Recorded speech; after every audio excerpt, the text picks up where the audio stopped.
Olá, muito boa tarde para você que nos assiste. O Consulta ao Doutor de hoje vai falar sobre TOC, transtorno obsessivo compulsivo. Quem tira as nossas dúvidas é a doutora Sandra Mara de Castro. Ela já está aqui posicionada nos nossos estúdios, é psicóloga, vai tirar todas as nossas dúvidas. Olha que o tema é interessantíssimo, então não saia daí. O Consulta ao Doutor já está no ar.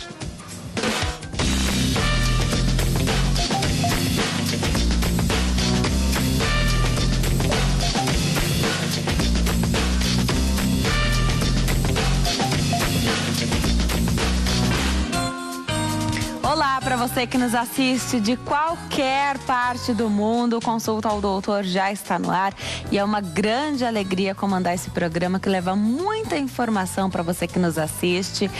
Olha, o programa de hoje vai falar sobre transtorno obsessivo compulsivo. Você tem alguma mania? Você sabe se essa mania pode ser considerada um transtorno obsessivo compulsivo? Tem algo que te incomoda? Alguém já reparou isso em você? Ou você mesmo acha que faz alguma coisa ali, muitas vezes, que possa se encaixar num diagnóstico de TOC? Hoje teremos as dúvidas esclarecidas aqui. Minutos antes do programa entrar no ar, eu já coloquei na nossa página do Facebook qual seria o tema do programa e perguntas já chegaram por aqui. Já você tem a sua dúvida esclarecida. São várias as maneiras de você participar do programa. Liga pra cá para fazer a sua pergunta ao vivo ou deixar com a produção. Se você não quiser falar conosco ao vivo, não tem problema. 0 operadora 11 3337 5886. 3337 5886. Pela internet, nas nossas várias redes sociais, no Twitter, @consultadoutor. Nós também estamos no Instagram, que é a rede social de fotos, @consultaaldoutor. A nossa rede social favorita é o Facebook, você já sabe, facebook.com/consultaaldoutor. Participe, comente o post que fala qual é o tema do programa, já fazendo a sua pergunta. Você pode entrar na nossa página, escrever a sua pergunta na linha do tempo e quando você não quiser ser identificado, não tem problema, mande uma mensagem particular e me avise que você não quer ser identificado. Não tem problema, sua dúvida vai ser respondida da mesma forma. Você que não tem a possibilidade de continuar assistindo ao programa, porque não vai ter uma TV aí perto de você o resto da tarde, você pode assistir pelo computador. www.hittv.com.br, programação 24 horas por dia. Tem sempre fotos lá para você acompanhar quem passou aqui pelo Consulta ao Doutor. Você vai ficar por dentro de tudo que acontece por aqui e lá também no nosso site tem um canal de comunicação. É importante que você selecione com qual programa você quer conversar. Então tem lá, você escolhe com que programa, para que programa você quer enviar uma mensagem e essa ferramenta funciona muito bem para sugestões de pauta, porque as perguntas que vêm através do site às vezes não chegam a tempo do programa, tá? Da mesma forma por e-mail. São ferramentas muito bacanas, onde você também pode acompanhar, mandar sua pergunta, sua dúvida, sua sugestão, o seu comentário sobre o programa, mas às vezes eles não chegam aqui durante o programa. Então funciona mais como comentários, as pessoas pedem às vezes um contato de um entrevistado que veio aqui, ou mandam as suas sugestões de temas, consulta@hittv.com.br. Hoje eu recebo a psicóloga, doutora Sandra Mara de Castro, nossa convidada para falar sobre o TOC, transtorno obsessivo compulsivo. Doutora, primeiro, obrigada por ter vindo. É um prazer te receber aqui. Obrigada a vocês pelo convite. E olha, teremos o programa inteiro para falar sobre esse tema que gera muitas dúvidas, né? Então, a gente não sabe muito bem o que é o TOC.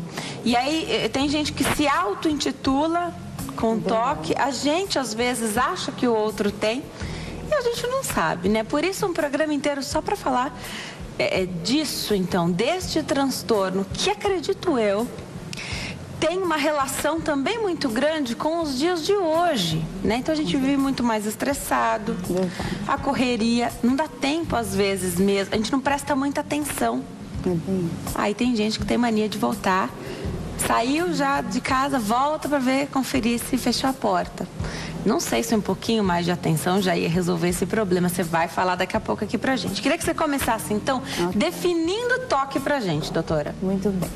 Boa tarde, é um prazer, né? Obrigada pelo convite. Estou aqui em nome da clínica Doutor Família. E é verdade, Denise, você falou uma coisa interessante, que nos dias que a gente vive, né, vida louca que todo mundo tem hoje, um quadro ansioso é muito comum. Então, assim, as pessoas, quanto mais ansiosas elas ficam, mais necessidade elas têm de verificar se o que elas estão fazendo está correto ou não. E até tem uma brincadeira, você está com toque, tirou o copo várias vezes, isso é toque. Não, toque vai além disso, né? Na verdade, o paciente que sofre hoje de toque, ele tem um duplo sofrimento. Primeiro porque, assim, conviver com a doença diante da sociedade. Às vezes tem as chacotas, já vai o maníaco por limpeza. Então, sempre tem os rituais ali que vão minando a vida do paciente, né, do indivíduo. E o conceito de toque seria isso, ele é caracterizado principalmente por pensamentos, né, obsessivos. E o que é pensamento obsessivo? São pensamentos intrusivos e também pelas compulsões. A compulsão, na verdade, seria o ato de realizar esse pensamento. Então ele pensou, olha, se eu não tirar o sapato 3 vezes, alguma coisa vai acontecer com a minha família, sei lá, um exemplo aqui. Né, de casos que eu já cuidei e de coisas assim até arabescas que a gente for pensar aqui. Então, é uma junção, né, de uma característica de um pensamento obsessivo, que a ideia vai tirando sono, enquanto ele não levanta e não vê se aquela porta, aquele armário está fechado, ele não volta. E com essa repetição do comportamento, que é a compulsão, né? Tudo que é compulsão está ligado a comportamento. E tudo que é obsessão está ligado a pensamento. E a junção desses dois, né, termina num quadro aí de transtorno obsessivo compulsivo. Agora, deixa eu ver se eu entendi. Vou usar o exemplo de alguém que volta para conferir porta, por exemplo. Claro que ninguém quer deixar a porta da sua casa aberta, né? Agora, alguém que sempre fecha a porta, tá no meio do caminho, primeiro que você tem um transtorno, que a gente já está atrasado de casa. Se alguém tem que voltar ainda, essa pessoa vai ser prejudicada, vai chegar atrasada no trabalho, você perde esse tempo, né? Agora, se ela sempre volta, essa pessoa sempre volta e está sempre fechado, a pessoa que tem toque, ela não consegue controlar e pensar assim, olha, hoje eu não vou voltar, porque todas as vezes que eu voltei, a porta estava fechada. Tem isso ou não tem? Quem tem toque não tem esse controle. Então, a pessoa que tem toque, na verdade, se ela está diante de um tratamento da medicação, ela passa a ter essa autorregulação. Sim. Porque esse é o objetivo do tratamento. Agora, a pessoa que só tem o toque, não sabe exatamente de onde vem, ela não tem essa consciência, né? Ela tem a necessidade. A gente chama isso de componente de dúvida. Eu tenho que voltar para checar se está tudo bem. Esse é o toque de verificação, que a gente chama, né? Mania ou compulsão para checagem ou verificação. Tem outros, né? Vários. E aí eu recebi já uma pergunta aqui, já eu faço, mas é sobre lavar as mãos. Isso. Aí você falou que então é da limpeza. Esse é o toque de ou compulsão ou mania por limpeza, né? Tem pessoas, por exemplo, que só conseguem começar a trabalhar, né? Eu já cuidei de casos assim, se ela passa álcool na mesa antes de arrumar as coisas dela. Então, assim, só que esse é o tipo de toque que a gente vai falar daqui a pouquinho, que é o subclínico, né? O que é o toque subclínico? É aquele que não atrapalha a vida da pessoa, ou seja, ela mantém a rotina dela dentro dos padrões de normalidade, desempenha a produtividade dela de uma forma coesa, mas que aquilo não atrapalha. A pessoa que tem realmente o toque, Denise, ela se vê assim... embasbacada às vezes, né? Em relação a tempo, ela não tem mais controle, ela perde o controle do tempo, ela sempre chega atrasada nos compromissos, que é o que você falou, ela tem que voltar, checar, você conferir. Tem um prejuízo aí, né? Com certeza, né? Muito mais de ceder, porque você sabe que você está cedendo a esse pensamento, né? Então, muito mais do que o prejuízo de saber que está alimentando o toque, você perde tempo, você vai chegar atrasada no trabalho, você tem um encontro, você não chega na hora, porque você volta. E tem casos, relatos de pessoas que não é que você volta uma vez para conferir. Não. Você volta várias vezes para conferir. Exatamente. Eu tive um caso, eu tive contato com a esposa, né, desse paciente, que na verdade não foi meu paciente. Ela acabou indo para terapia para poder pedir ajuda também. Ele era marceneiro, para você ter uma ideia, e ele voltava todas as manhãs, ele tirava e colocava a roupa 8 vezes, que é o toque numérico que a gente vai falar. Então, assim, ele tinha que tirar, né, a camisa ou a calça, enfim, 8 vezes e recolocar. Ele perdeu, na verdade, assim, eles faliram, né, porque ele Ele era um marceneiro até conceituado, Meu né? Deus. E ele perdeu os negócios porque ele não conseguia chegar, né? Até ele procurar e buscar o tratamento, ou seja, minou metade da vida profissional, social, né? E a vida afetiva, que é o que a gente vai falar hoje, né? O paciente de toque, ele é muito isolado dos outros, até porque ele acaba, assim, evitando os ambientes, né? Que são os componentes estressantes para ele. Por exemplo, um banheiro público para uma pessoa que tem toque de limpeza, jamais ela vai entrar, né? Vamos dizer, uma pessoa que tem compulsão alcoólica, né? Ele jamais vai para uma festa porque ele sabe que o álcool está ali à disposição e se ele não tem controle sobre o álcool, a compulsão pode retomar. Tá, e essa compulsão pelo álcool vem como, né? Porque, então, um alcoolista, por exemplo, né? Então, você tem o alcoolismo, tem o transtorno, então, alcoólico. E aí, essa pessoa vai buscar o tratamento, ainda assim, ela não se expõe àquele movimento. Isso. Tem um determinado momento que faz parte do tratamento, mas não é para a vida inteira, né? Nem um pouco para a vida inteira. A gente brinca que isso tem prazo de validade, né? E quando o paciente chega, as manias, por exemplo, já que a gente está falando de alcoolismo, né? Quando ele chega com esse transtorno obsessivo pelo álcool, geralmente ele vem com outros. Ele não tem só esse do álcool, né? O álcool foi aquela, às vezes é a linha de frente, mas por trás disso tem o de verificação, né? Tem o de ordenação e simetria, que é aquele que a pessoa quer tudo organizadinho, né? Tem aquele tem o toque de acumulação também, né? Que esse é o pior de os acumuladores, né? Os acumuladores. Tem até reality, tem programa que fala de acumuladores, enfim. Isso atrapalha a vida das pessoas. Hoje em dia as casas são cada vez menores e não dá para você acumular nada. E a dinâmica da família. Você imagina uma casa que tem hoje 4 filhos aí, né? Ter que conviver com isso. E geralmente as pessoas mais velhas, né? Que têm essas manias mesmo de acumular. Eu já conheci casos de pessoas que colecionavam rótulos de margarina, né? De anos atrás, ou seja... E aquilo vai juntando, né? Junta até barata, ratos, bichos, enfim, né? Então, assim, o toque, ele traz transtorno, assim, para a vida da pessoa e também da família. Olha, você falou da verificação, limpeza, numérico. Isso. Tem mais algum? Esse da retenção, né? Do acúmulo, dos né? Acumuladores. Isso. São esses. Os mais conhecidos, os mais comuns são esses. Se depois quiser falar mais algum, a gente fala. Okay. Agora, tudo isso me remete a mesma coisa, controle. Isso mesmo. Né? Tudo isso me lembra controle. Então, se você não faz... Você tem esse pensamento e tá tudo sob controle. Quando você cede a esse pensamento, tudo fica sob controle. E a gente não tem controle de quase nada na vida, né? Exatamente. É isso que desestabiliza o paciente com toque. Porque a partir do momento que ele tem o pensamento intrusivo, que é a necessidade de realizar, vem a ansiedade. Enquanto ele não realiza, né, esse comportamento, através do comportamento, por exemplo, eu vou citando casos que eu já me lembro aqui, que fica mais fácil de exemplo. Um paciente que ele tinha que apagar a luz 3 vezes antes de entrar na sala para consulta. Então, todas as vezes que ele chegava para a sessão, na minha sala, né, ele apagava, ele ia para o interruptor e apagava 3 vezes, e aí ele sentava. Ele chegou com esse quadro. E aí, no caso, a gente vai trabalhando. E o que é hoje? Eu ia falar um pouquinho mais pra frente, mas já vou antecipar. Que é a terapia cognitivo-comportamental, que traz esse controle para a vida do paciente, como você está dizendo. Hoje é uma das ferramentas mais utilizadas, né? Temos outras terapias também muito válidas e necessárias, mas ela é válida por quê? Porque ela vai trabalhar justamente no comportamento.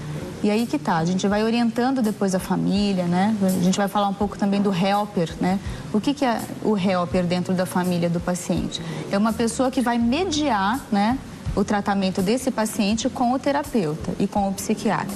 Então, assim, aquele paciente que tem mais afinidade com a mãe, por exemplo. Olha, mãe, então você vai ser minha parceira a partir de hoje. Então, você é que vai poder, né? É o vô. Então, é o vô que a gente vai trazer. O vô vai ser o helper do paciente. A gente vai falar mais pra frente sobre família, mas você precisa do apoio da família, né? Porque a pessoa que tem toque, dentro de casa, a família já sabe. Né? E já está tão acostumada que você carimba essa pessoa com aquele... Você rotula essa pessoa.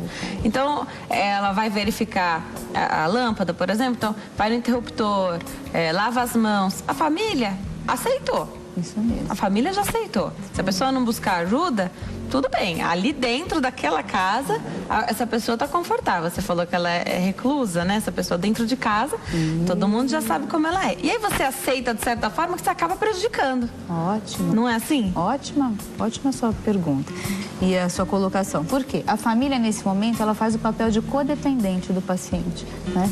Em alguns casos, a gente vê, assim, até a família colaborando, como você acabou de dizer. Ai, não mexe aí porque ele não gosta que toque nas coisas dele. Olha, ele não come, ele tem mania de limpeza, então eu vou fazer a comida dele separada. E com isso, por isso que é importante a orientação familiar, Denise. Porque nesse momento a família vai servir de parceria pra gente. Olha, a senhora não vai mais fazer essa comida, ele vai ter que comer a comida com todo mundo na mesa. Como? Ele vai ter que se adequar à realidade da casa, né? Até porque nós estamos preparando para que ele possa ter uma convivência normal lá fora, depois na sociedade, no trabalho, enfim, nos grupos, né? E nos pares. E a família é interessante porque eles são os primeiros mesmo a passar a mão, literalmente. Ai, não, mas em casa a gente já está acostumado. Tá, mas nós vamos nos desacostumar com isso. E com isso a gente vai também desconstruindo o comportamento da família, né? Junto com essa orientação na terapia do paciente, ele vem para sessões e a cada 4 sessões eu costumo, né? Eu trabalho dessa maneira, de trazer a família em uma das sessões, né? Uma das 4, para que a gente possa trabalhar junto a necessidade do paciente. Geralmente faz uma sessão por semana. Uma sessão por semana em casos mais graves ou, né, um pouco mais incisivos, 2 vezes na semana. Porque tem níveis, então você falou aqui dos tipos mais comuns, mas tem níveis. Isso. Então se alguém, por exemplo, que se apega ao número 16 e vai verificar 16 vezes se a porta está fechada, é mais grave, acredito eu, do que a pessoa que volta a uma só. Até mesmo porque ele vai perder mais tempo fazendo as coisas, ele vai se prejudicar, né, muito mais do que um outro. E quando você fala de níveis, me remete a uma coisa importante, Denise. Dentro do transtorno obsessivo compulsivo, a gente traz um termo de insights, né? Existe um insight bom ou razoável, que eu já vou explicar o que é isso. Existe um insight pobre, existe um insight bem mais empobrecido mesmo, né? Que seriam as crises quase alucinógenas, vamos dizer assim. Pessoa que quase surta em relação. O que é o insight bom ou razoável? É aquele paciente que ele se atém às obsessões, mas ele sabe que nem tudo que ele acredita vai acontecer. Então, ele ainda tem um nível de consciência, mas é verdade, eu faço isso, Sandra, mas depois eu me sinto tão ridículo, eu não sei por que eu fiz. Então, ele tem um nível de consciência. O insight pobre é aquele que, assim, ele sabe que não vai acontecer, mas ele precisa fazer para diminuir a ansiedade, né? E o insight, na verdade, aquele que não tem nada mesmo, que é ausente, vamos dizer ausente, insight ausente. Ele acredita piamente que a obsessão dele, né, se ele fizer isso, vai acontecer e então ele acaba remetendo sempre os mesmos comportamentos. Então tem esses níveis também de toque. É importante a gente identificar isso para a família. Olha, o toque que você tem em casa é um insight bom e razoável, ele tem consciência um pouco. Então vamos tentar por aqui? Olha, o insight do seu toque lá de casa é bem empobrecido, então vocês vão ter que ajudar bastante. Isso também vai mapeando a família. Deixa eu dar um exemplo, então, para ver como é que a família deve agir. Claro que precisa de orientação, não é para fazer simplesmente isso, mas alguém que, por exemplo, tenha mais ou menos sob controle, você falou do insight bom, né? Isso. Alguém que tenha um insight bom, tenha consciência de que ninguém vai morrer se não voltar para verificar a porta, não vai acontecer nada de ruim. Vamos imaginar, então, que está saindo com a família, tá? Então, é um filho, o pai que está dirigindo, a mãe está também no banco da frente, vamos montar uma cena mesmo. Aí essa pessoa precisa voltar para conferir. Então, ela pode inventar 1000 desculpas para voltar a essa porta para conferir, né? E eu falei do filho porque hoje em dia as pessoas saem muito mais tarde de casa, né? Então, você pode ter 30, 40 anos e continuar morando com seus pais. Por isso, esse exemplo. Não precisa necessariamente ser uma criança, mas já você fala se criança também tem toque.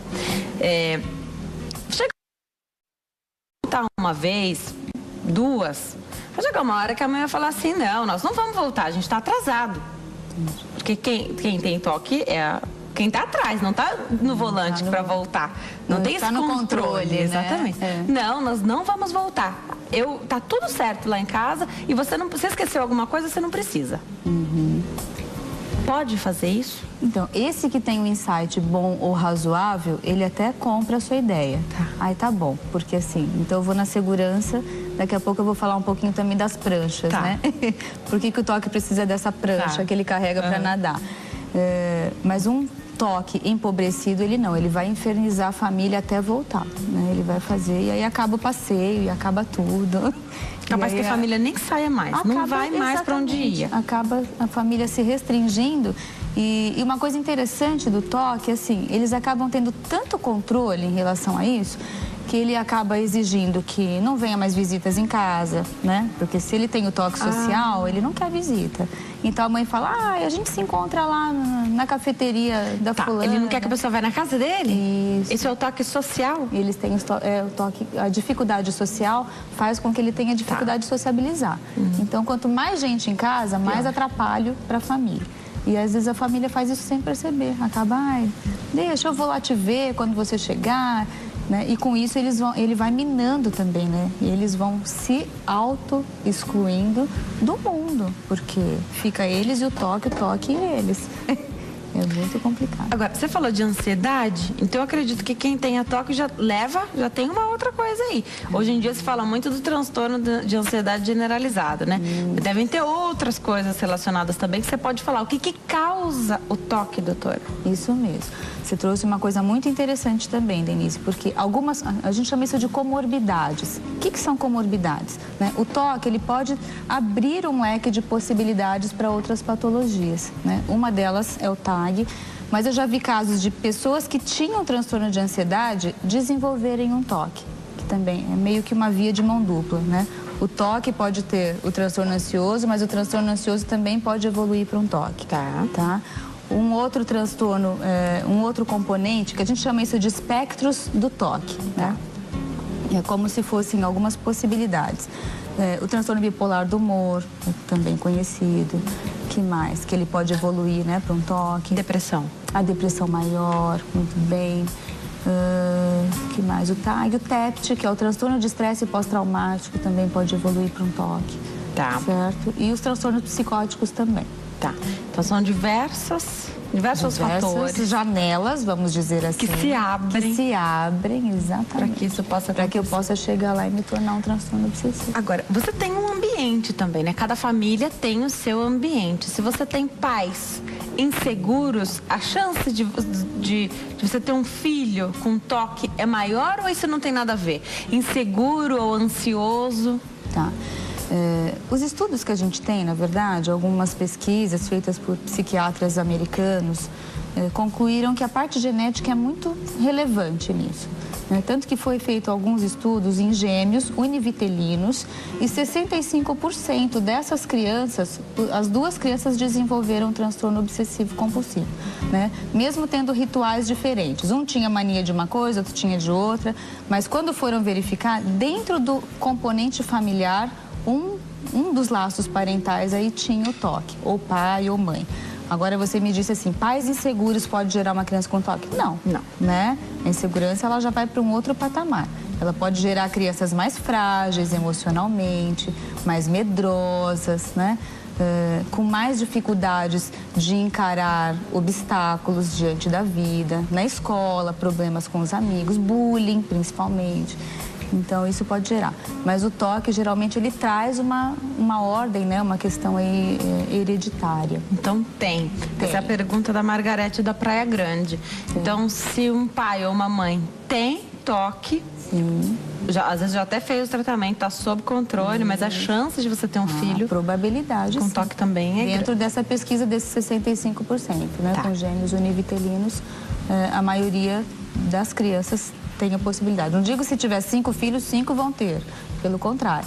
Né? Mas há uma janela ali dentro daquela genética de que alguém possa desenvolver. Primeiro, se é uma criança mais ansiosa, ela já pode trazer essa janelinha e abrir para o mundinho dela. Né? E hoje em dia, então, a ansiedade é uma janela tão grande. Total. Né? Que você acaba tendo a oportunidade aí de deixar outros transtornos. Os transtornos entrarem, né? Fazerem parte da sua vida. Agora, quando você tem alguém na sua família, então, que tem algo ali, que precisa de mais atenção, dentro da sua casa, acaba que a família inteira fica em alerta sobre isso, né?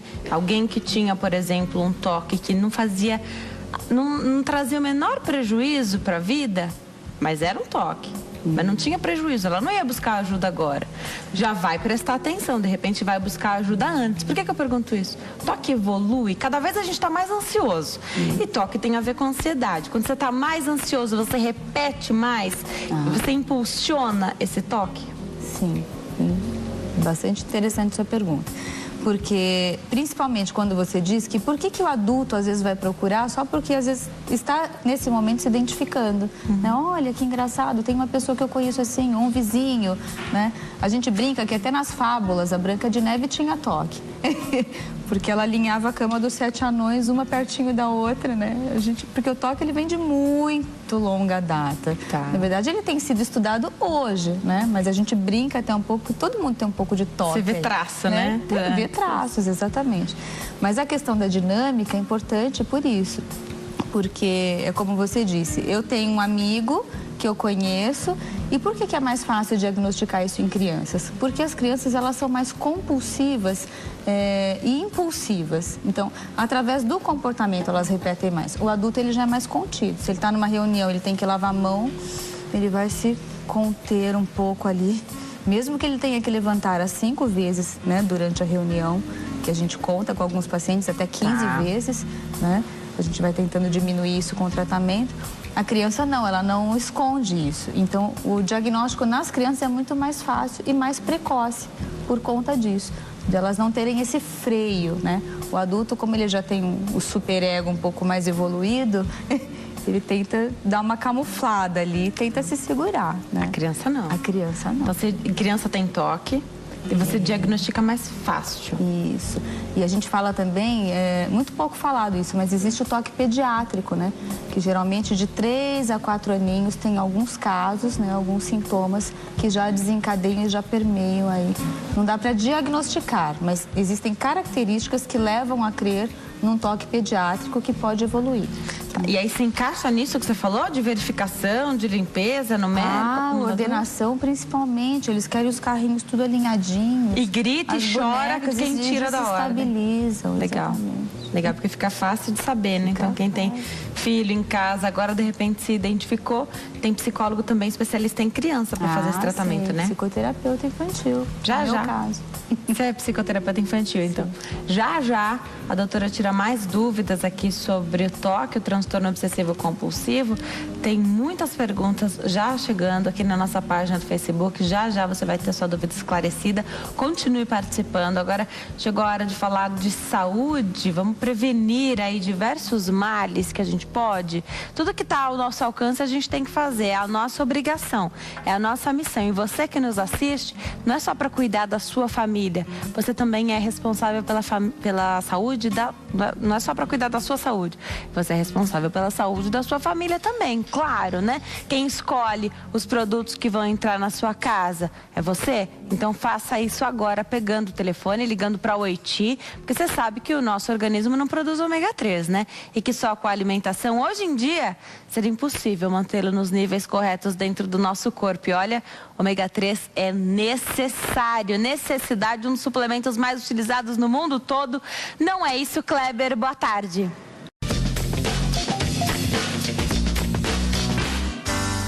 Nós estamos de volta. O Consulta ao Doutor de hoje fala sobre transtorno obsessivo compulsivo, o famoso TOC. Quem tira as nossas dúvidas é a psicóloga, a doutora Sandra Mara de Castro. Está aqui ao meu lado dando esclarecimentos tão importantes, porque quem tem toque sofre de verdade, né? Quem sofre com o toque sofre mesmo. Você fica aprisionado naquela... Escravo mesmo. Escravo dos rituais, né? Isso não é bacana. Então, se você se identificou, de repente, procura ajuda. Eu falei que tem pessoas que têm preconceito de buscar ajuda com psicólogo. Muitas ainda. E ainda mais quando precisa fazer o tratamento em conjunto com o psiquiatra, doutora. Você disse tudo, Denise. Na verdade, assim, o tratamento, o prognóstico da evolução do toque, ele é importante por isso, porque você tem que... A pessoa, quando vem para a terapia, você já tem que dizer para ela o seguinte: olha, você vai conseguir tal resultado, né? Tantos por cento de resultado se for só com a terapia, né? Tantos por cento de resultado se for só com a psiquiatria, só com o médico. Mas se você tiver os dois concomitantes, você vai conseguir resultados muito mais rápido, né? Rápidos e evolutivos, no caso. E a pessoa, tem muita gente ainda que é resistente à medicação, principalmente. Porque as pessoas falam assim, eu vou começar a tomar a medicação, vou ficar dependente do medicamento, Isso eu não vou conseguir me livrar. Tem gente que não tem também disciplina para fazer esse tratamento. Isso. Melhorou, para de tomar o remédio. A gente sabe que não é assim que funciona, né? Até eu vou falar um pouquinho daqui a pouco da incidência, né, dessa medicação. Tem gente que fala, mas eu vou tomar para sempre? Isso, então, vou adiantar essa pode essa já resposta. falar da incidência. Porque, assim, 10% da população, de estudos que a gente tem, né, que começaram com a medicação e a terapia, descontinuaram o uso da medicação por até 2 anos, mais ou menos. Até 2 anos, então a pessoa já foi tendo um quadro de melhora, né? 20% continuam com a medicação, né? Talvez pelo resto da vida e tomando doses menores. E 70% também, doses ainda menores e talvez pelo resto de toda a vida, mas junto com a terapia. Mas isso não quer dizer que vai ter que fazer terapia para sempre. No caso, você melhorando o quadro de vida, né, a qualidade de vida do paciente, eu costumo dizer que de 6 meses a 1 ano, até 1 ano para um toque, né? Na verdade, 1 ano e 6 meses de terapia. Mas eu acho legal essa colocação que você falou, então que não haveria necessidade de fazer a terapia a vida inteira, mas a gente lida com tantas coisas o tempo todo que as pessoas têm que enxergar que não tem mal nenhum também se fazer terapia a vida inteira, né? Às vezes você não precisa fazer, mas você faz, porque a gente vive tantos momentos, né? Coisas inesperadas que acontecem, frustrações que a gente às vezes não sabe lidar. Isso é bacana, só que quando você conversa com alguém que tem esse preconceito, você tem que falar que um dia ela pode se ver livre, sim. Isso mesmo. Até porque a terapia, né, como você disse, para mim é sine qua non. É autoconhecimento, né? Sim. Existem 3 tipos de terapia, que é a breve, né? A terapia que é passageira, focal, que você vai para resolver só um problema determinado, e a de autoconhecimento. E às vezes a pessoa com uma patologia, como o transtorno obsessivo, é obrigada a procurar a terapia porque realmente ela, né, não consegue mais evoluir dentro do quadro de profissão, de afetivo, de social, né, socialmente falando. Então ela é obrigada, impelida, e ela acha que aquilo é... E no fim ela gosta, fala, nossa, que legal que é terapia, né? E aí, quem dera esse se prazer, todos, né, pudessem exatamente fazer. Vou atender uma telespectadora, tá na linha? A Linda fala conosco de Salvador, na Bahia. Oi, Linda, tudo bem? Oi. Seja bem-vinda, é um prazer falar com você. Fica à vontade para tirar sua dúvida. Eu queria saber a respeito que teve um tempo atrás, eu tive um transtorno de toque, né? Uhum. E assim, conferia a porta, conferia o fogão várias vezes. Quando eu saía para ir para o trabalho, eu voltava do ponto correndo para ver se o portão estava fechado. Só faltava derrubar a porta, conferindo se estava bem trancada. E assim, de uma hora para outra, eu consegui me livrar. Agora eu queria saber se ele tem relação com agora o transtorno do pânico, que é o que eu adquiri. Depois que eu tive minha filha, com 6 meses, né, que eu tive minha filha, eu adquiri o transtorno do pânico. Se tem alguma relação a ver com esse transtorno do toque que eu tive no passado. Linda, você faz tratamento para esse transtorno do pânico? Sim, faço. Tá em tratamento então, né? Tô. Tá joia. Obrigada pela sua pergunta, viu, Linda? Um abraço para vocês aí de Salvador. Doutora. Isso mesmo. A Linda, ela trouxe 2 questões importantes, né? O que me parece, ela não teve realmente um quadro de toque, porque o quadro de toque, ele não é transitório. Ela me parece ter tido uma depressão pós-parto, que é uma DPP, que a gente chama, e essa depressão pós-parto evoluiu para uma depressão, né, que é uma das janelas do toque, lembra? Tá, lá atrás, sim, que é o transtorno de ansiedade generalizada. Me parece mais um quadro ansioso, que ela ficava desesperada por sair do ponto de ônibus, voltar correndo até a casa e quase derrubar a porta para ver se tinha realmente fechado, né, a torneira do gás, né, se eu não me engano. Ela só faltava derrubar a porta. Ela falou, capaz da gente conseguir abrir a porta. Exatamente. De tanta força que a pessoa para ver se está fechada. Mas ela só se livrou do quadro de um transtorno obsessivo lá na frente porque ela diminuiu o quadro da ansiedade, porque ela está em tratamento, né? Então, provavelmente ela deva estar medicada, com certeza, porque ela evoluiu para um TAG, né? E ela podia ter ido para um toque, mas o toque dela foi bem transitório, assim, foi meio pincelado, né? Não foi aquela coisa de mania de verificação, foi mais um quadro ansioso mesmo por causa da depressão. Tem perguntas aqui que chegaram durante o intervalo. A Ana, de Santa Catarina, diz que tem pensamentos compulsivos preconceituosos. Aí ela pergunta como fazer, o que fazer? É um outro tipo que a gente não falou, é isso? Então, na verdade, ele entra nessa categoria de mania mental, né? Pensamentos mentais, que são os pensamentos intrusivos mesmo, né? Ele caracteriza, assim, um toque, ela deveria procurar, assim, uma ajuda, porque isso pode evoluir, pode até comprometer aí socialmente a vida dela no trabalho, né? Minando aí a questão familiar, inclusive, porque o olhar fica muito distorcido para isso, né? E a pessoa acaba se colocando de uma forma muito ruim, né? E sendo vista também de uma forma muito ruim pelas outras pessoas. Então, o certo seria ela fazer um diagnóstico primeiro com o psiquiatra, se isso tem incomodado muito a vida dela, né? E procurar junto uma terapia para ver se ela consegue resolver isso melhor. O Elias, de São Luís do Maranhão, traz uma pergunta que é bastante interessante. É da esposa dele. Então, ele dá um relato da esposa. Diz que a esposa dele tem mania de limpeza. Ela tem um chinelo para andar dentro de casa e um chinelo para sair para a rua. E aí ele complementa. As janelas da casa dele estão sempre muito fechadas.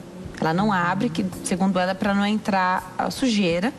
E também para o sol. Então você imagina que a janela está fechada e o ambiente está quente, né?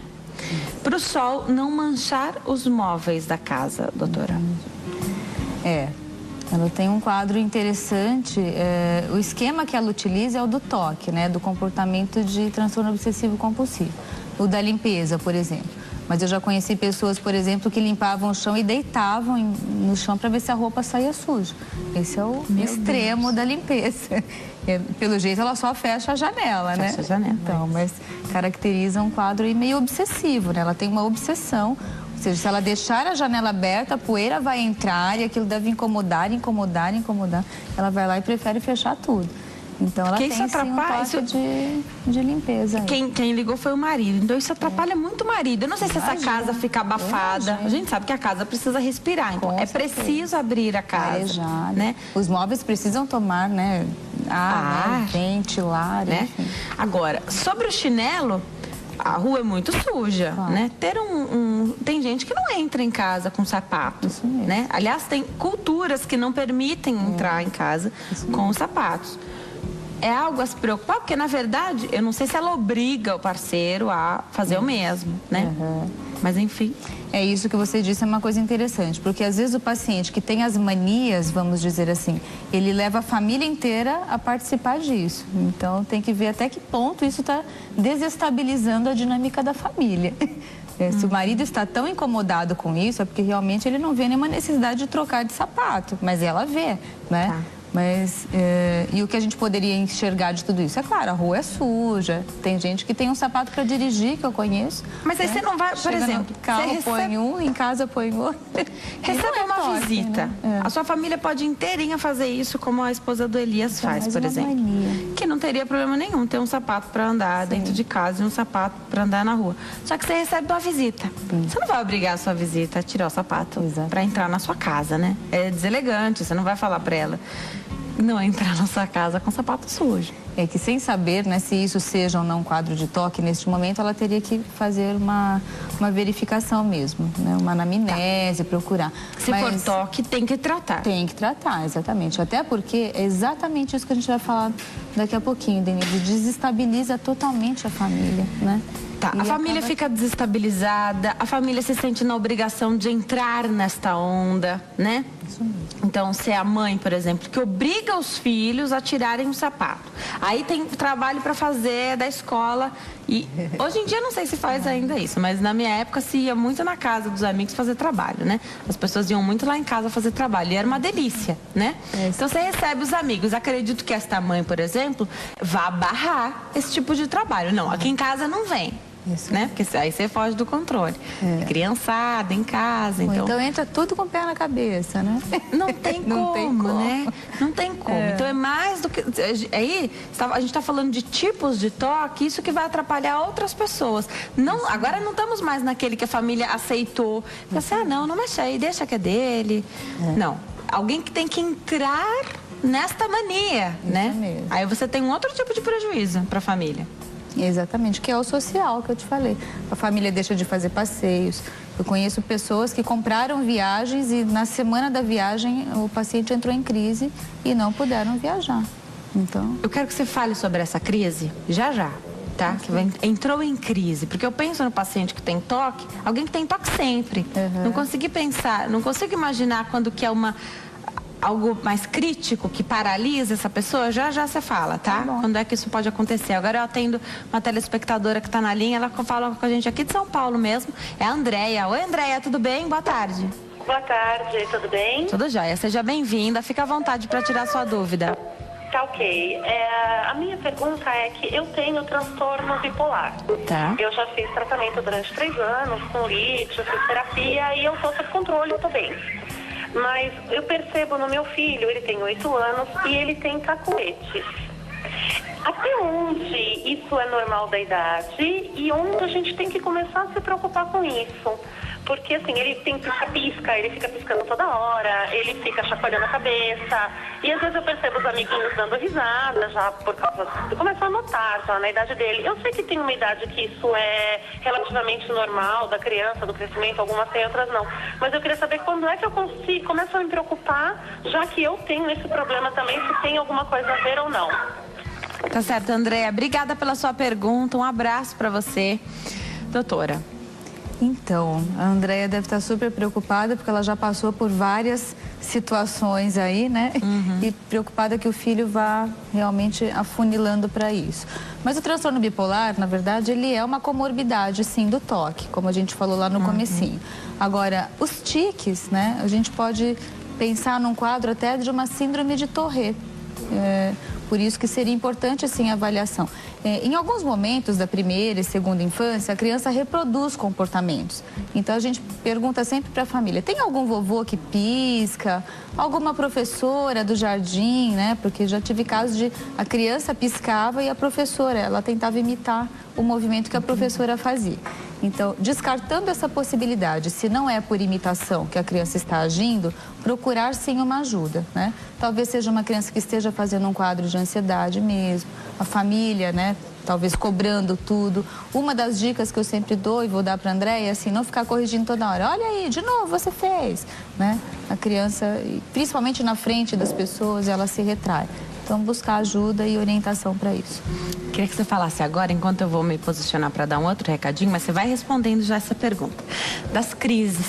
Eu não consigo, eu penso no toque, no indivíduo que tem toque, mas eu não consigo, eu penso que ele está sempre na mania, né? Então, em algo que não abandona nunca. Então, se é de colocar tudo em ordem, tá sempre tudo em ordem, é uma crise, uma crise, eu digo, é sempre um transtorno, se alguém bagunça, então, alguém que vai arrumar a sua casa, então se tem algum ajudante, alguém que coloca em ordem a sua casa, aquele quarto de quem tem toque é um problema, porque não pode estar mexido, tem que deixar sempre no mesmo lugar.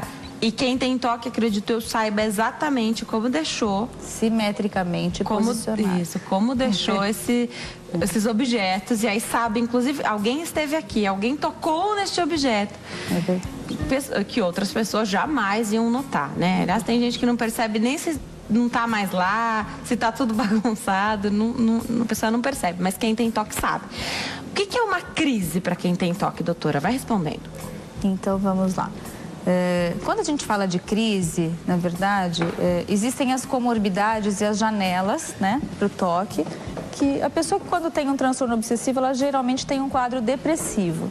E se ela está, né, depressiva naquele momento, ela pode desenvolver um sintoma pré-crise. Se for a compulsão do álcool, por exemplo, aquela semana ela vai beber mais. Se for uma compulsão sexual naquela semana, ela vai procurar se masturbar mais.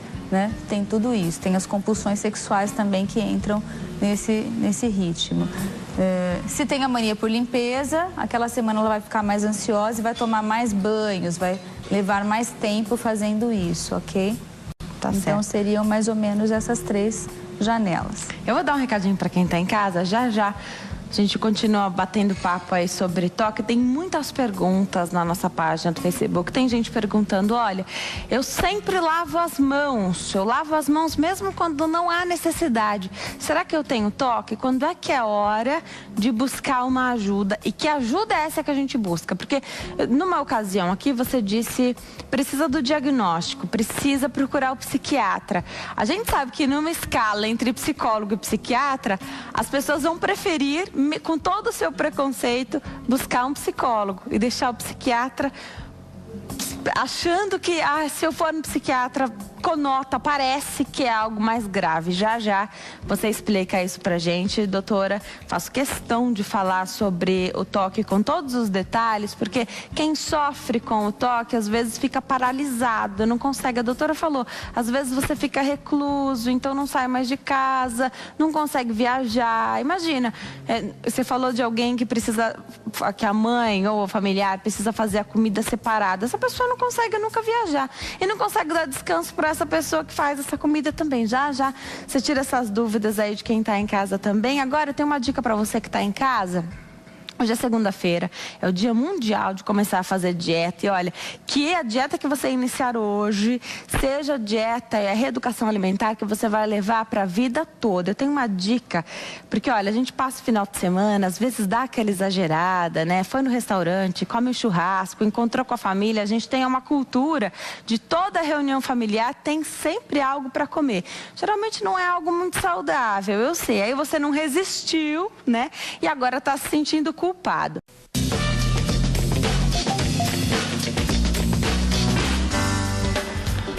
Nós estamos de volta, abrindo o último bloco do Consulta ao Doutor de hoje, que fala sobre toque, o transtorno obsessivo compulsivo. Participe, ainda dá tempo. 0 operadora 11 3337 5886 ou pela internet facebook.com/consulta ao doutor. Você encontra a nossa página, comenta o post do dia fazendo a sua pergunta. Pode também escrever na nossa linha do tempo e quando você não quiser ser identificado, mande mensagem particular. Tem muita mensagem particular chegando aqui. Já já as dúvidas serão respondidas, mas acredito que a gente esteja indo numa linha muito boa, viu, doutora? Quem tira as nossas dúvidas hoje é a doutora Sandra Mara de Castro, que é psicóloga, e o nosso bate-papo, ainda que eu não tenha lido as perguntas aqui dos telespectadores, está esclarecendo muita gente, né? Muito bom falar sobre o transtorno obsessivo compulsivo, porque tem tratamento, né, doutora? Vamos falar um pouquinho do tratamento primeiro. Quando é que é hora de buscar ajuda? Ainda que haja o preconceito, foi o que eu falei antes da gente ir para o intervalo. É mais fácil buscar o psicólogo do que o psiquiatra, né? Conota algo mais grave quando busca o psiquiatra. Conta pra gente, pode procurar o psicólogo? Então, na verdade, sim, claro, pode procurar, porque até a porta do consultório hoje é a principal porta de entrada para que a gente faça depois os encaminhamentos. Porque nós, psicólogos, não podemos medicar, né? E se é um caso de toque evolutivo, no caso, e que está muito incisivo dentro da questão, precisa sim do uso da medicação. E aí até nós temos esse poder de convencimento do paciente, olha, a medicação vai ser interessante, vamos tentar. Então, talvez o psicólogo, neste momento, para a família, seja um acesso muito mais fácil e rápido. Legal. Porque o paciente acaba concordando mais em ir ao psicólogo primeiro, mas não que isso descarte, né, a necessidade de um psiquiatra. Isso já caiu por terra bastante, né? Porque antes tinha mais tabu em relação a isso. Mas ainda existe, sim. O tempo, claro, vai levando as pessoas a buscar. Você precisa buscar o profissional. Não importa qual problema que você tenha, você tem que buscar o profissional para fazer tratamento. E o mais importante de tudo, Denise, é que o profissional tem que ter essa consciência, né? De conscientizar o paciente dele de que sem a medicação o tratamento é uma coisa. E com a terapia e a medicação, o tratamento, né, se dirige para outras questões. A segunda opção de tratamento, sem ser o medicamentoso, tem algumas drogas aí, né, que inibem a recaptação de serotonina, porque é isso que a medicação vai fazer, na verdade. O que é a serotonina hoje? Né? quimicamente falando, é aquela que proporciona o prazer, que proporciona, né, o bem-estar, enfim. Tem gente até que brinca, né? Vou comer bastante chocolate para eu ficar bem, né? Porque a ansiedade, enfim, existe uma questão aí da relação com o chocolate e o bem-estar. Mas esses inibidores, na verdade, eles fazem isso, né? Tem algumas medicações que são muito utilizadas, eu nem sei se eu poderia dizer o nome delas aqui, mas tem algumas muito importantes aí, que uma delas é a fluoxetina, né? A sertralina, enfim. Mas isso é o psiquiatra que vai direcionar. Perfeito. Então, o que você está falando é que são drogas simples, sim, que podem ser utilizadas para equilibrar esse organismo. Sempre com prescrição, claro. Sempre com a prescrição, tá, de um médico. Agora, doutora, como é que funciona o toque? Ele funciona para uma fuga de algo? Ele dá prazer para quem faz? Então, nesse momento, você está falando um pouco sobre os polos, né? A gente tem o polo impulsivo, na verdade, que é a impulsividade, é o desejo de fazer alguma coisa, é a busca pelo prazer, né? E, ao mesmo tempo, a gente tem o polo compulsivo. Quando eu faço isso, quando eu realizo isso, eu diminuo minha ansiedade. Então, uma é a busca pelo prazer e a outra é a fuga. Eu não quero mais fazer aquilo, eu me sinto culpado quando eu faço aquilo. Então, para você ver que isso é um círculo vicioso, né? E a terapia, ela vem quebrar esse círculo vicioso, que é onde a gente vai entrar agora, que é a TCC. Isso, né? Que é a terapia cognitivo-comportamental. Tá. E aí vai funcionar muito bem para o paciente que tem toque, porque vai neste comportamento, vai quebrar esse comportamento. Para quem está em casa, para entender, o psicólogo pode seguir diversas linhas de tratamento. Uma delas é o TCC, é isso? Isso mesmo. Tá. Quando a gente fala de TCC, até a gente brinca, né? Não é trabalho de conclusão de curso, porque fica parecendo. Sim, Mas a TCC hoje é uma das abordagens mais utilizadas em terapia breve e que traz resultados muito positivos, né? Principalmente com as crianças, porque é meio treino, né? A gente até brinca de falar às vezes, né, tirando um pouco, é meio super nani, a coisa de ir lá treinando. Tá. Mas é treino. Paciência, persistência e treino. E o que a cognitiva faz? Na verdade, ela vai desconstruir o pensamento negativo. Por exemplo, qual é o padrão de pensamento de um paciente com toque? É um padrão de pensamento negativo. Vai acontecer, não vai dar certo, eu vou morrer, minha família vai morrer, né? Eu tive um caso uma vez que eu tomei contato até pela família, que todas as vezes que o pai desse moço viajava, ele se trancava no quarto porque ele achava que o avião ia cair. Então, ele tinha que rezar muitas vezes, né? Esse é o toque mental que a gente falou lá atrás. E ele rezava, só que o avião nunca caiu, né? Porque ele perdeu emprego, perdeu uma série de coisas ali por conta dessa situação. E o que a gente faz? Na terapia cognitiva, você vai desconstruir esse pensamento. Você está vendo? Seu pai viajou ontem, não aconteceu nada com o avião. E aí ele entra naquela questão do insight que eu te falei. Esse paciente, ele tinha um insight bom ou razoável, porque ele não acreditava tanto na obsessão dele assim, é mesmo, né? Esse avião nunca caiu. E aí, com isso, você vai dessensibilizando. Uma das questões, na verdade, é quebrar o círculo vicioso. Quando a gente fala de quebrar o círculo, é o seguinte: Sandra, mas você vai colocar o paciente que tem toque de limpeza para pegar na maçaneta? Mais ou menos isso. Então, assim, olha, mas está contaminado. Então, mas a gente vai ter que tentar fazer. Vamos pegar hoje? Olha aí, essa é a maçaneta. Agora, vamos passar o alquinho, né? Vamos lavar a mão depois, daqui 10 minutos, não precisa lavar a mão agora. Esse é o trabalho da terapia cognitiva. Ela vai desconstruindo, né? E vai descontinuando. A partir do momento que ele se livra da ansiedade, ele não precisa repetir o comportamento. E é até ele dizer para o paciente, né? Para o terapeuta: comportamento, não preciso mais de você, né? Eu gosto de usar uma metáfora que é da prancha, até que eu ia te falar, né? Que, na verdade, o paciente com toque, ele precisa sempre da prancha, mas ele sabe que ele sabe nadar, né? Se você tira a prancha, ele consegue nadar perfeitamente, mas sem a prancha, que é o porto seguro dele, que é o ritual, né? Que é o comportamento, ele acha que ele não é capaz de nadar. Então, essa metáfora é muito interessante, porque você segura a prancha dele e põe ele para nadar, né? E a partir do momento que ele vê que ele não se afogou, ele vai tentar de novo, e aí daqui a pouco ele já vai olhar para a prancha e vai dizer assim: tchau, não preciso mais de você. Tá. Isso que é legal. Aí você tem a família que vai ao seu... Você tem um helper, né? Que é alguém que vai à consulta quando você chamar, tá sempre de olho, vai perceber essa quebra de comportamento, essa mudança de comportamento, né? A pessoa vai perceber. Tem dicas, então, Como é que a família faz? Você percebeu, olha, hoje ele não lavou a mão 30 vezes antes de vir almoçar. Elogiar, olha que legal. Tá. Você disse uma coisa interessantíssima. E são as dicas que a gente dá mesmo para a família, né? Uma delas é elogie o paciente a cada comportamento controlado. Isso a gente chama de autorregulação. O que é autorregulação? É autocontrole. A partir do momento que ele passou a se controlar, você tem que valorizar aquilo. Olha que legal, a gente percebeu que hoje você não lavou a mão antes do almoço tantas vezes. Então, sinaliza isso. Uma outra dica, Denise, é não criticar, principalmente na frente das pessoas. Eu já não falei que quando tem gente aqui, para você não ficar... Então, isso também expõe muito o paciente, né? E a patologia, isso acaba incomodando bastante. Uma outra coisa é utilizar uma fala com segurança. A pessoa quer emitir o ritual, quer fazer... Olha, a gente já falou sobre isso, quanto incomoda todo mundo aqui em casa e você não vai fazer. Então, esse é o papel do helper, né? Não é criticar. Uma outra dica que eu sempre dou para a família, nunca tente convencer um paciente com toque que as suas obsessões não são verdadeiras, né? Ele vai ficar muito bravo com você. Na cabeça dele é, Na né? cabeça dele é, exatamente. Então, assim, de vez em quando a gente tem que embarcar, né, na fantasia lá do outro, vamos dizer, tá bom, se você tá achando que isso vai acontecer, então é uma dica, não tente. E como é que você vai desconstruir isso? Preparando o helper, né?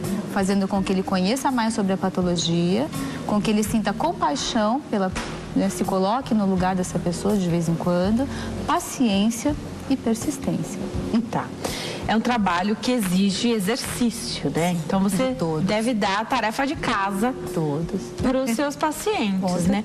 Agora, se é algo que se repete todo dia, vai todo dia fazer esse exercício ou ele vai voltar assim, doutor, olha, eu te encontrei na segunda-feira.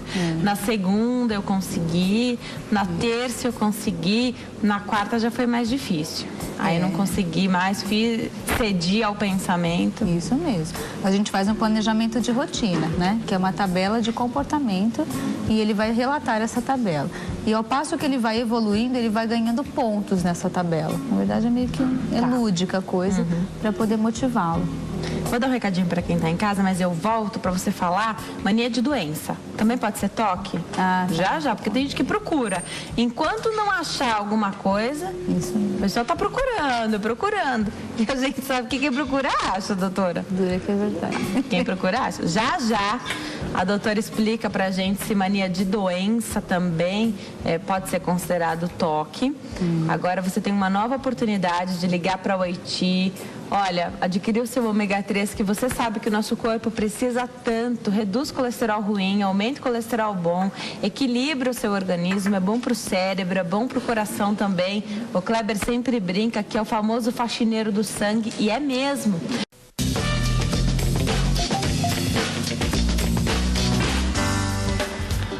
Nós estamos de volta, abrindo o último bloco do Consulta ao Doutor de hoje, que fala sobre toque, o transtorno obsessivo compulsivo. Participe, ainda dá tempo. 0 operadora 11 3337 5886 ou pela internet facebook.com/consulta ao doutor. Você encontra a nossa página, comenta o post do dia fazendo a sua pergunta. Pode também escrever na nossa linha do tempo e quando você não quiser ser identificado, mande mensagem particular. Tem muita mensagem particular chegando aqui. Já as dúvidas serão respondidas, mas acredito que a gente esteja indo numa linha muito boa, viu, doutora? Quem tira as nossas dúvidas hoje é a doutora Sandra Mara de Castro, que é psicóloga, e o nosso bate-papo, ainda que eu não tenha lido as perguntas aqui dos telespectadores, está esclarecendo muita gente, né? Muito bom falar sobre o transtorno obsessivo compulsivo, porque tem tratamento, né, doutora? Vamos falar um pouquinho do tratamento primeiro. Quando é que é a hora de buscar ajuda? Ainda que haja o preconceito, foi o que eu falei antes da gente ir para o intervalo. É mais fácil buscar o psicólogo do que o psiquiatra, né? Conota algo mais grave quando busca o psiquiatra. Conta pra gente, pode procurar o psicólogo? Então, na verdade, sim, claro, pode procurar, porque até a porta do consultório hoje é a principal porta de entrada para que a gente faça depois os encaminhamentos. Porque nós, psicólogos, não podemos medicar, né?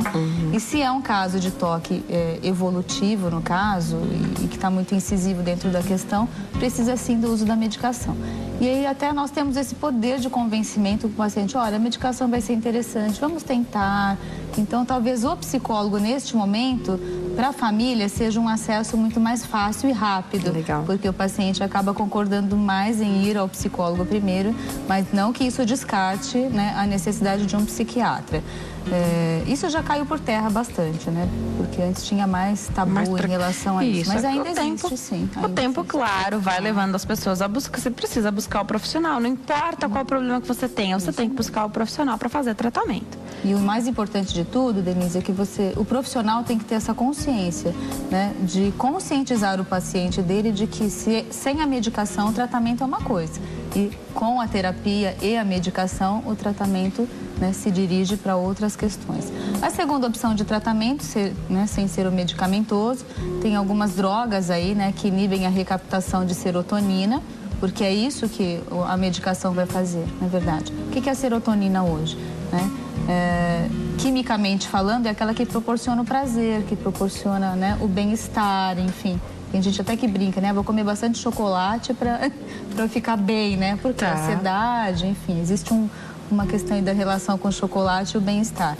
Mas esses inibidores, na verdade, eles fazem isso, né? Tem algumas medicações que são muito utilizadas, eu nem sei se eu poderia dizer o nome delas aqui, mas tem algumas muito importantes aí, que uma delas é a fluoxetina, né? A sertralina, enfim. Mas isso é o psiquiatra que vai direcionar. Perfeito. Então, o que você está falando é que são drogas simples, sim, que podem ser utilizadas para equilibrar esse organismo. Sempre com prescrição, claro. Sempre com a prescrição, tá, de um médico. Agora, doutora, como é que funciona o toque? Ele funciona para uma fuga de algo? Ele dá prazer para quem faz? Então, nesse momento, você está falando um pouco sobre os polos, isso, né? A gente tem o polo impulsivo, na verdade, que é a impulsividade, é o desejo de fazer alguma coisa, é a busca pelo prazer, né? E, ao mesmo tempo, a gente tem o polo compulsivo. Quando eu faço isso, quando eu realizo isso, eu diminuo minha ansiedade. Então, uma é a busca pelo prazer e a outra é a fuga. Eu não quero mais fazer aquilo, eu me sinto culpado quando eu faço aquilo. Então, para você ver que isso é um círculo vicioso, né? E a terapia, ela vem quebrar esse círculo vicioso, que é onde a gente vai entrar agora, que é a TCC. Isso, né? Que é a terapia cognitivo-comportamental. Tá. E aí vai funcionar muito bem para o paciente que tem toque, porque vai neste comportamento, vai quebrar esse comportamento. Para quem está em casa, para entender, o psicólogo pode seguir diversas linhas de tratamento. Uma delas é o TCC, é isso? Isso mesmo. Tá. Quando a gente fala de TCC, até a gente brinca, né? Não é trabalho de conclusão de curso, que fica parecendo. Sim, Mas a TCC hoje é uma das abordagens mais utilizadas em terapia breve e que traz resultados muito positivos, né? Principalmente com as crianças, porque é meio treino, né? A gente até brinca de falar às vezes, né, tirando um pouco, é meio super nani, a coisa de ir lá treinando. Tá. Mas é treino. Paciência, persistência e treino. E o que a cognitiva faz? Na verdade, ela vai desconstruir o pensamento negativo. Por exemplo, qual é o padrão de pensamento de um paciente com toque? É um padrão de pensamento negativo. Vai acontecer, não vai dar certo, eu vou morrer, minha família vai morrer, né? Eu tive um caso uma vez que eu tomei contato até pela família, que todas as vezes que o pai desse moço viajava, ele se trancava no quarto porque ele achava que o avião ia cair. Então, ele tinha que rezar muitas vezes, né? Esse é o toque mental que a gente falou lá atrás. E ele rezava, só que o avião nunca caiu, né? Porque ele perdeu emprego, perdeu uma série de coisas ali por conta dessa situação. E o que a gente faz? Na terapia cognitiva, você vai desconstruir esse pensamento. Você está vendo? Seu pai viajou ontem, não aconteceu nada com o avião. E aí ele entra naquela questão do insight que eu te falei. Esse paciente, ele tinha um insight bom ou razoável, porque ele não acreditava tanto na obsessão dele assim, é mesmo, né? Seu avião nunca caiu. E aí, com isso, você vai dessensibilizando. Uma das questões, na verdade, é quebrar o círculo vicioso. Quando a gente fala de quebrar o círculo, é o seguinte: Sandra, mas você vai colocar o paciente que tem toque de limpeza para pegar na maçaneta? Mais ou menos isso. Então, assim, olha, mas está contaminado. Então, mas a gente vai ter que tentar fazer. Vamos pegar hoje? Olha aí, essa é a maçaneta. Agora, vamos passar um alquinho, né? Vamos lavar a mão depois, daqui 10 minutos, não precisa lavar a mão agora. Esse é o trabalho da terapia cognitiva. Ela vai desconstruindo, né? E vai descontinuando. A partir do momento que ele se livra da ansiedade, ele não precisa repetir o comportamento. E aí até ele dizer para o paciente, né? Para o terapeuta, comportamento, não preciso mais de você, né? Eu gosto de usar uma metáfora que é da prancha, até que eu ia te falar, isso, né? Que, na verdade, o paciente com toque, ele precisa sempre da prancha, mas ele sabe que ele sabe nadar, né? Se você tira a prancha, ele consegue nadar perfeitamente, mas sem a prancha, que é o porto seguro dele, que é o ritual, né? Que é o comportamento, ele acha que ele não é capaz de nadar. Então, essa metáfora é muito interessante, porque você segura a prancha dele e põe ele para nadar, né? E a partir do momento que ele vê que ele não se afogou, ele vai tentar de novo e aí... Daqui a pouco ele já vai olhar para a prancha e vai dizer assim, tchau, não preciso mais de você. Tá. Isso que é legal. Aí você tem a família que vai ao seu... Você tem um helper, né? Que é alguém que vai à consulta quando você chamar, tá sempre de olho, vai perceber essa quebra de comportamento, essa mudança de comportamento, né? A pessoa vai perceber. Tem dicas, então? Como é que a família faz? Você percebeu, olha, hoje ele não lavou a mão 30 vezes antes de vir almoçar. Elogiar, olha que legal. Tá. Você disse uma coisa interessantíssima.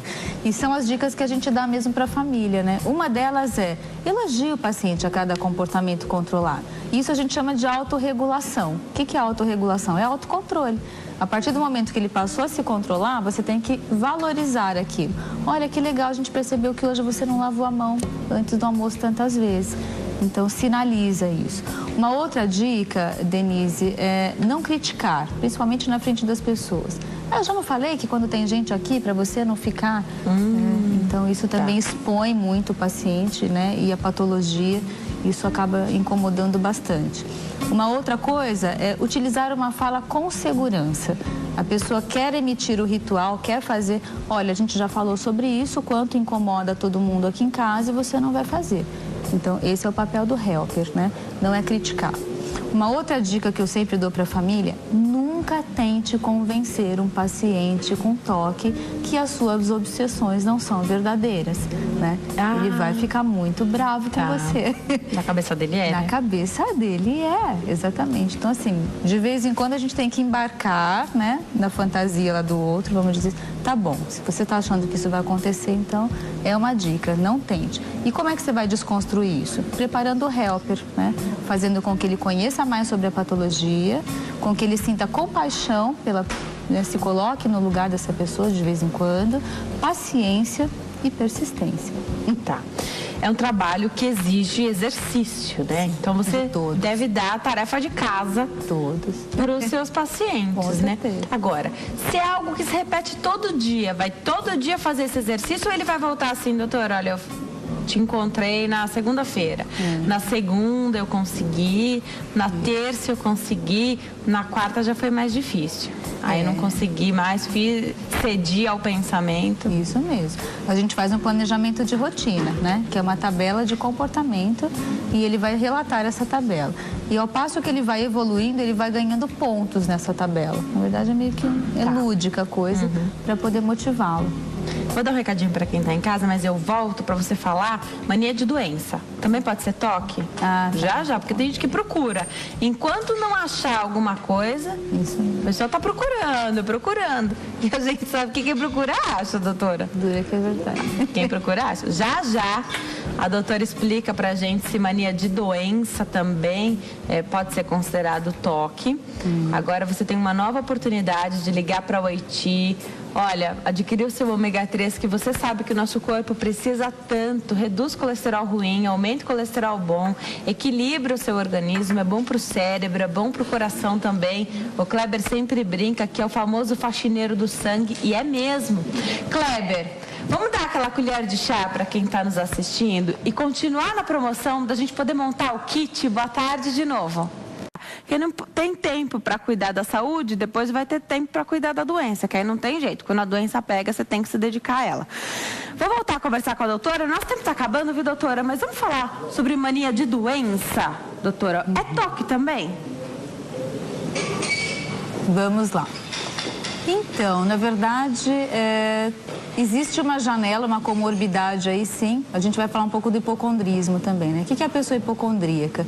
É aquela que tem que tomar bastante remédio porque ela quer se proteger de uma possível, né, doença, uma possível bactéria, existe uma janela aí para o toque, né? Exatamente, de limpeza. Tem aquela pessoa que tem medo de se contaminar com germes, com bactérias, aquela do álcool que eu te falei, que ela só começa a trabalhar depois que ela passa álcool em tudo.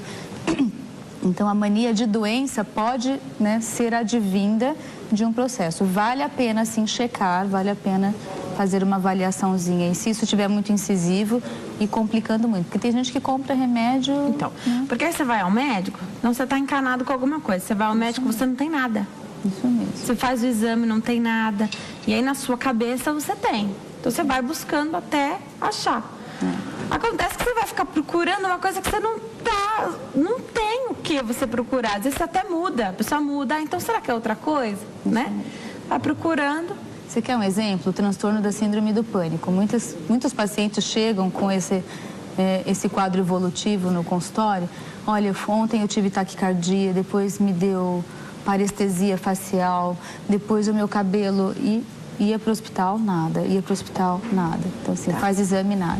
Então, pode ser também um quadro ansioso aí. Precisa resolver isso. Precisa buscar ajuda.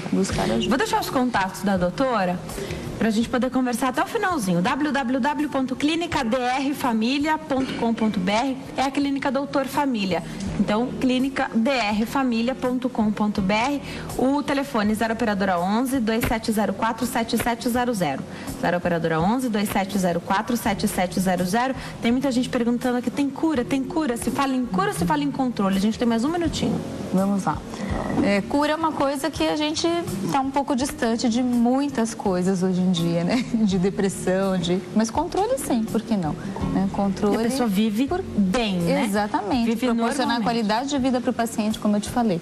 Indo para psicoterapia, né? Procurando um psiquiatra para ser medicado. Claro, existem pessoas que convivem muito bem, né? E estão super bem medicadas e acompanhadas terapeuticamente falando. Tá. Não esperar chegar no desespero. Tem pergunta que a pessoa fala, pode levar à loucura? Tá. Não esperar desse extremo, né? Ah, sim, exatamente. Os primeiros quadros, né? Assim que já estiverem incomodando parte da vida social, ou do paciente, ou da vida pessoal, ou da família, já buscar a ajuda de um profissional. Doutora, foi um prazer imenso. Nosso tempo acabou. Quero agradecer demais. Clínica Doutor Família, então, clinicadrfamilia.com.br. Se tiverem mais dúvidas, então, pode entrar no site para mais informações. Obrigada, viu, doutora? Está sempre convidada a voltar. Adorei te entrevistar. Muito obrigada. O prazer foi meu. Boa tarde. Boa tarde. Hoje eu conversei com a doutora Sandra Mara de Castro. Ela é psicóloga, tirou as nossas dúvidas aqui sobre o TOC, o transtorno obsessivo compulsivo. Obrigada pela companhia. Excelente semana para todos nós. A gente se vê amanhã. Tchau.